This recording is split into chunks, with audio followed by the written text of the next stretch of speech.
Madison Square Garden, New York City, September 7, 1988. The air inside the legendary arena crackled with an electricity that seemed almost visible, like heat waves rising from sun-baked asphalt. 20,000 bodies pressed together in the darkness, their collective anticipation creating a low, constant hum that vibrated through the floorboards and up into the bones of anyone standing still enough to feel it. The Bad Tour had been on the road for nearly a year by this point, breaking attendance records across 3 continents. But there was something special about New York, the city that had witnessed the birth of so many musical movements, the metropolis that prided itself on having seen everything, done everything, been everywhere. To impress New York was to conquer a kingdom. 5 minutes before showtime, the crowd's energy shifted from excitement to impatience. Random shouts punctuated the darkness. Lighters flicked on and off like earthbound stars. The temperature seemed to rise by the minute as 20,000 bodies generated heat in the enclosed space. Backstage, a precisely choreographed chaos unfolded. Dancers stretched in corners. Sound engineers made final adjustments to complex equipment. Wardrobe specialists fussed over elaborate costumes. In the center of this controlled storm, a slender figure stood perfectly still, eyes closed, head slightly bowed, gathering the extraordinary energy required for the marathon performance ahead. Michael Jackson, 29 years old and at the absolute peak of his powers, had developed pre-show rituals that bordered on the spiritual. The noise and motion of the preparations flowed around him as if he existed in a separate dimension, untouched by the mundane demands of production logistics.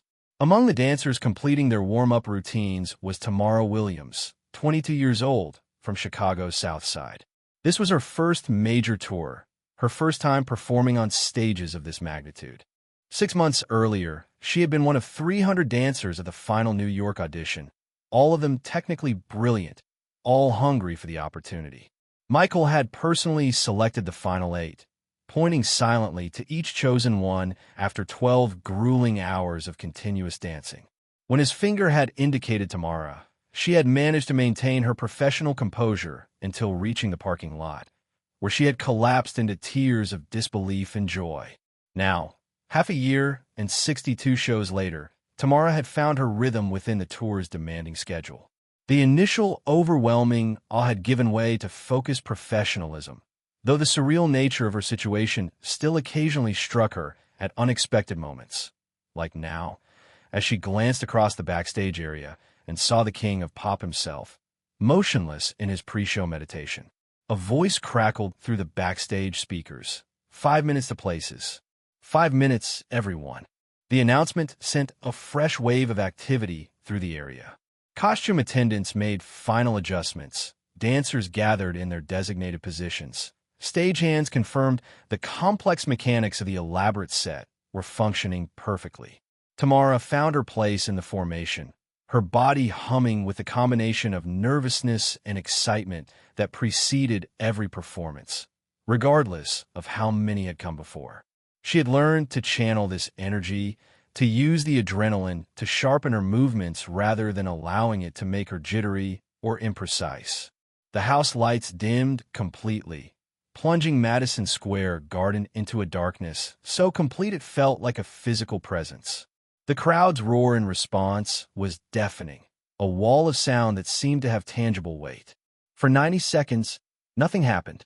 This was deliberate. Michael had choreographed even the anticipation, understanding that tension was as important to a great show as release. Then, in a coordinated explosion of light, sound, and fog, the show began.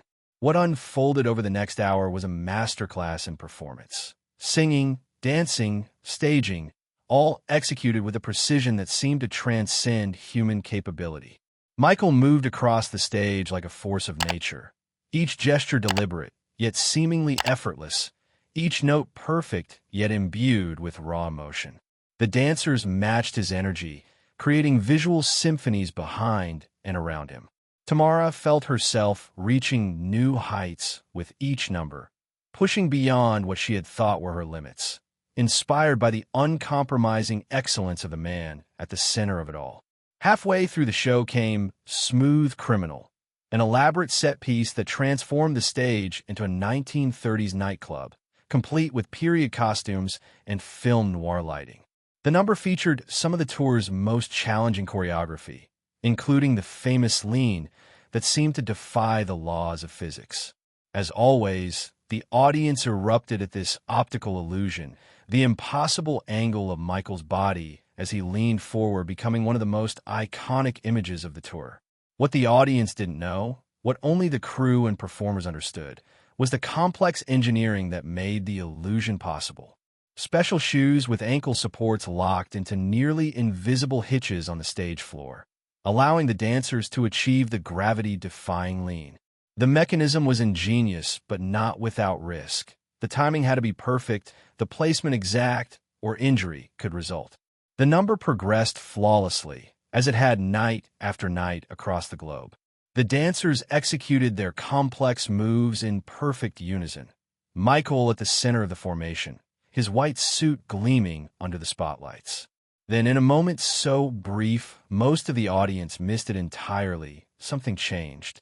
Tamara, positioned 3 dancers to Michael's right, noticed it immediately. A subtle shift in the stage floor, a nearly imperceptible buckling in the section where Michael would perform his famous lean in exactly 17 seconds. A piece of the specialized flooring had come loose, the mechanism that would secure his custom shoes compromised. Her mind processed this information with remarkable speed, calculating trajectories and potential outcomes. If Michael hit that mark as choreographed, the faulty mechanism would fail to catch his shoes properly. At the extreme angle of the lean, he would fall. Not just an embarrassing stumble, but potentially a serious injury given the velocity and position of his body. Tamara had less than 15 seconds to make a decision. No time to signal to stagehands or other dancers without disrupting the performance. Michael was moving through the choreography with his usual precision, unaware of the danger ahead. 14 seconds. 13. 12. With no time to communicate the problem, Tamara did the only thing she could think of. She deliberately missed her next mark, throwing herself slightly but noticeably out of sync with the other dancers.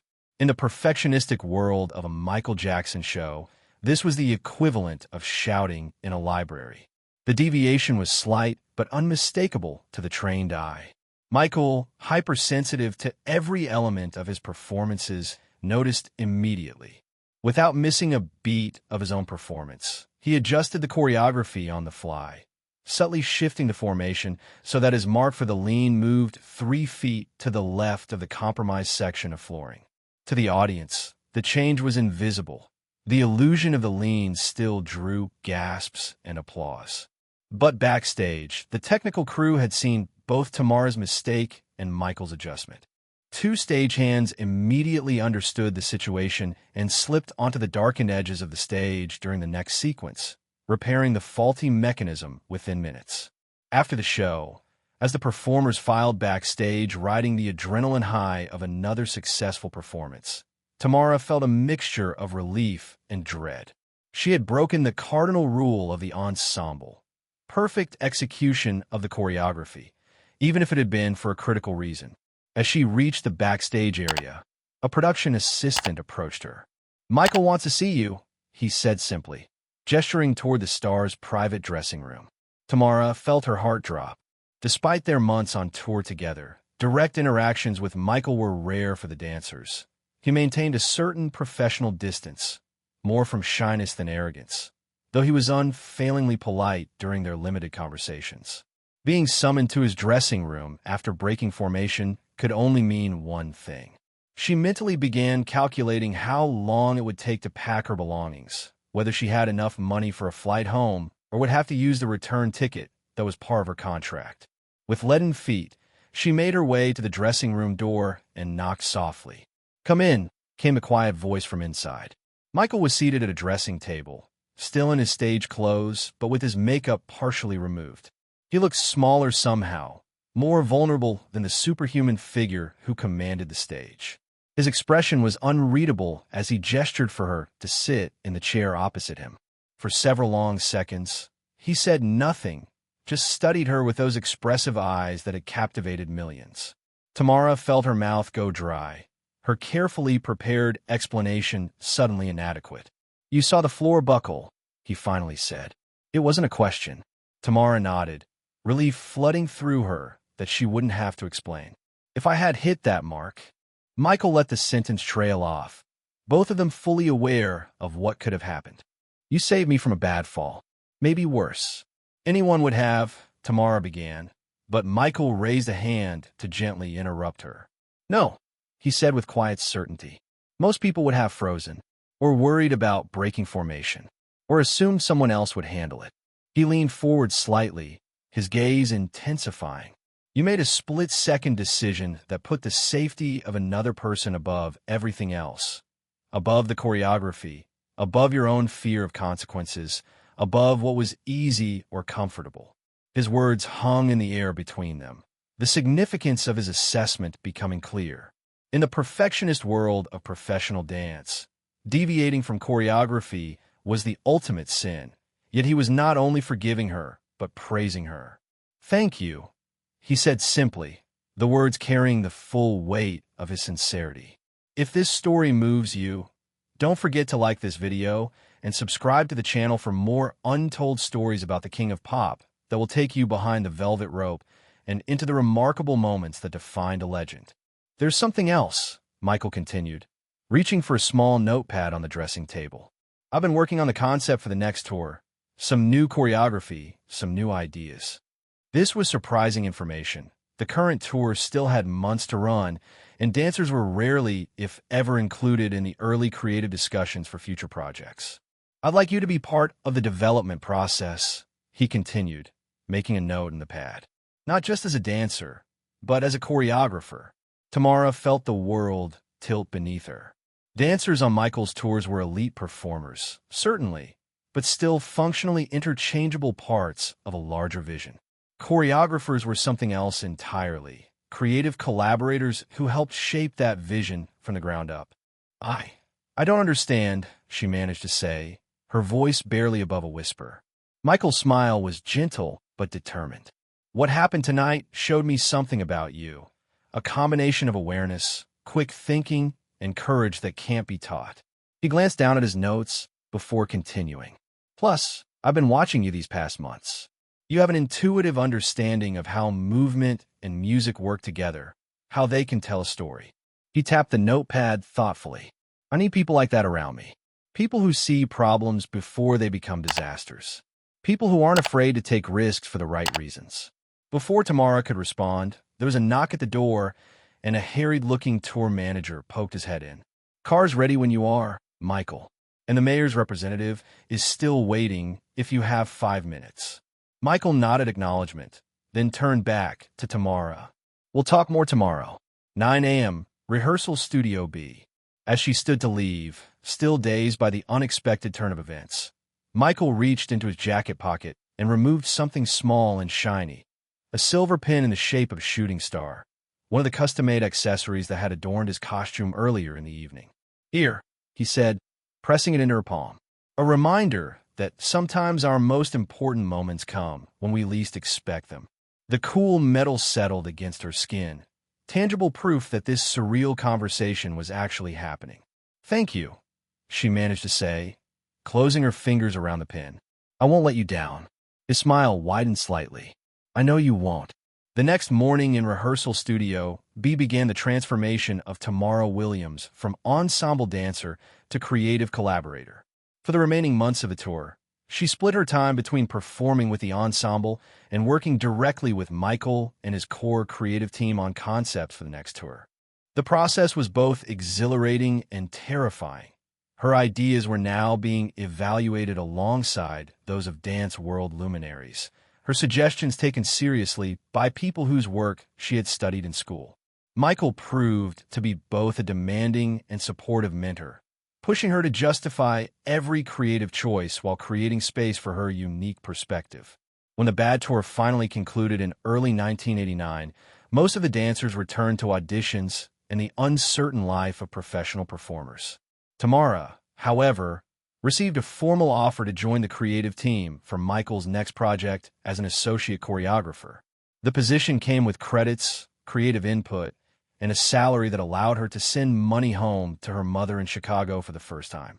In the years that followed, Tamara's career flourished in ways she could never have imagined on that fateful night at Madison Square Garden.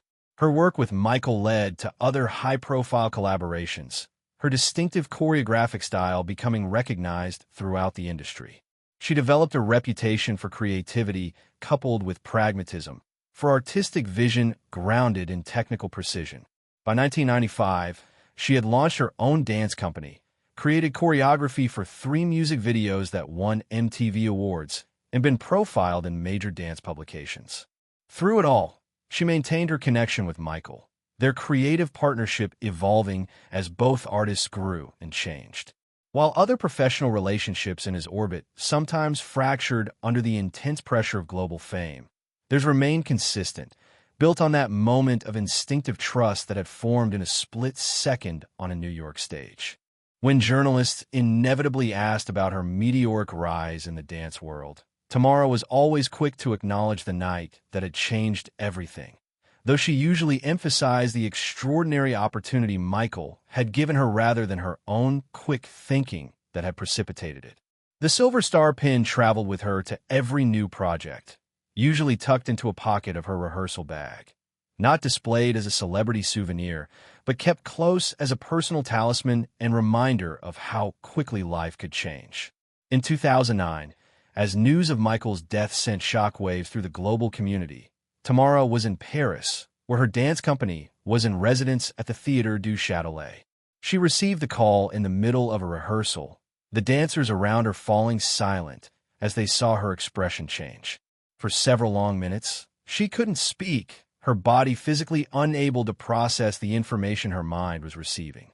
That night, she canceled the performance, the only canceled show in her company's history, and instead led her dancers and hundreds of gathered fans in an impromptu memorial in front of the theater. As candles flickered against the gathering darkness and strangers embraced each other in shared grief, Tamara stood on the theater steps and, for the first time publicly, told the full story of that night in Madison Square Garden. She spoke of the buckled floor, the split-second decision, the conversation that followed. She described Michael not as the global icon the world had lost, but as the perceptive mentor who had seen potential in a young dancer and had the generosity to nurture it. As she concluded her story, she reached into her pocket and withdrew the silver star pin, holding it up so that it caught the light from the surrounding candles. "He gave me this that night," she said, her voice carrying across the hushed crowd. "He said it was a reminder that our most important moments come when we least expect them." She looked out at the sea of faces, some streaked with tears, others rapt with attention. But I've come to think of it differently over the years. To me, this star represents the light we carry for each other, the small, brave actions that can change the course of someone else's journey. She closed her fingers around the pin, feeling its familiar contours press against her palm. "Tonight, I promise to keep carrying that light forward, to honor his legacy not just by remembering him, but by recognizing potential in others the way he recognized it in me." 1 year later, Tamara established the Unexpected Stars Foundation, a nonprofit organization that provides dance training and mentorship to talented young people from underserved communities. The foundation's logo, a silver shooting star, adorns its literature and the entrance to its first permanent home, a renovated warehouse on Chicago's South Side, not far from where Tamara herself first learned to dance. At the building's dedication ceremony, the original pin for Michael was placed in a simple display case in the main studio, alongside a photograph of a young Tamara in her bad tour costume. The accompanying text is brief, making no grandiose claims about friendship with a global icon, but simply stating, "Sometimes, one moment of courage can change everything that follows. Be brave with your gifts." On special occasions, when Tamara returns to the Chicago studio to teach masterclasses, she sometimes stands before that display case after the students have gone, reflecting on the extraordinary path that unfolded from that single moment of instinctive action. In these quiet moments, she often thinks about how the most significant turning points rarely announce themselves in advance, how the future can pivot on decisions made in fractions of seconds. And though her rational mind understands that she has earned her success through years of relentless work and artistic growth, there remains a part of her that still marvels at how differently her life might have unfolded if she hadn't noticed a subtle buckling in a stage floor on a September night in New York, if she hadn't made the split-second decision to break formation. If Michael Jackson hadn't been the kind of artist who valued human safety over perfect performance and who recognized potential in unexpected places. In dance studios around the world, young performers now study Tamara Williams' choreography alongside the great innovators of the art form. Few of them know the full story of how her career began. The near accident, the conversation in a dressing room, the mentor who changed everything with a single opportunity. But perhaps that's as it should be, Tamara sometimes thinks. Because the true legacy of that night isn't about celebrity encounters or brushes with fame, but about the principle that continues to guide her life and work. That we are defined not by the opportunities we are given, but by what we do with them when they arrive. That the most important skill in life might be the ability to recognize moments of potential transformation when they appear, often disguised as problems or mistakes or disruptions to our carefully planned choreography.